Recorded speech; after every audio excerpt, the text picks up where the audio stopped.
Vítejte u dalšího krátkého videa k DaVinci Resolve.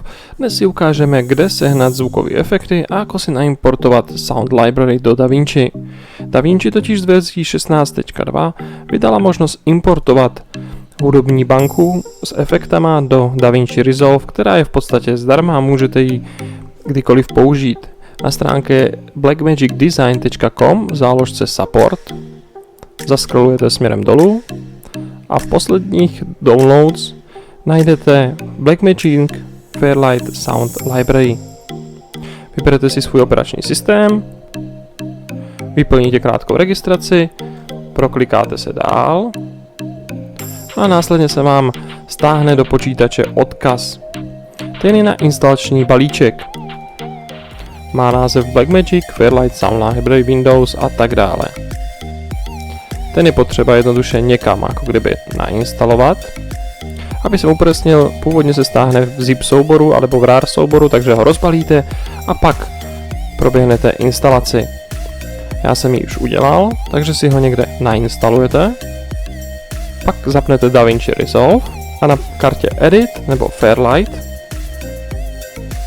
máte v levém horním rohu záložku Sound Library.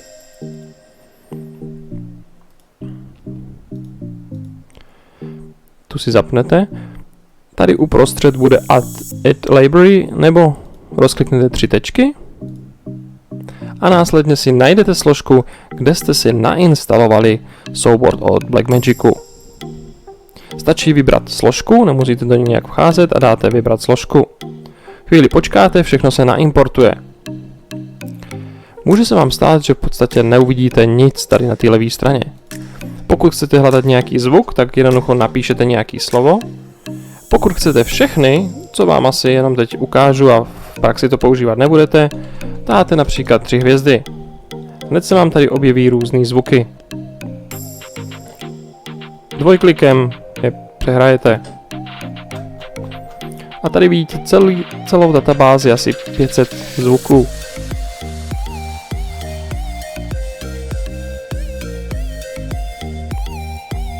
Vy následně můžete jednoduše protáhnout na osu.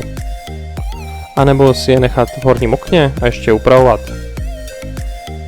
Zkracovat a s nimi stříhat. Tohle se vám povede i do starší verze. Já mám teď DaVinci Resolve 16, nemám update. Takže možná se to povede i do nižších verzí, jak je 15. Pokud by se vám to nepovedlo, tak mám tady další 2 typy na efekty a to jsou 2 weby. První nabízí Facebook, jmenuje se to Creator Studio, takže dáte do záložky, stačí dát Facebook, Creator Studio a určitě vám Google tuhle stránku najde. Na té stránce najdete nejen zvukové kolekce, ale i další nastavení. Máte tady jednotlivé tracky, písničky nebo zvukové efekty. Ty si můžete bezplatně stáhnout a používat. Zase použijte tlačítko hledat pro konkrétní efekt.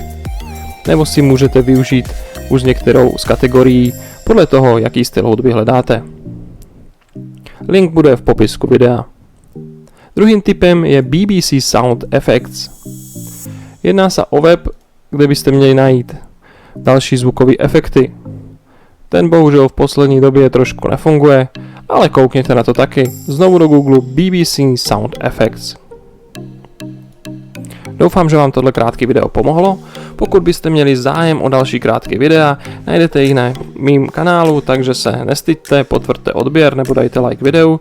No a pokud by někdo chtěl kompletní kurz, takzvaně one-to-one, tak ho nabízím taky v popisku videa a mohli bychom si projít kompletně DaVinci Resolve, kde by se vás naučil od základů až po vytvoření videa pro vaše potřeby.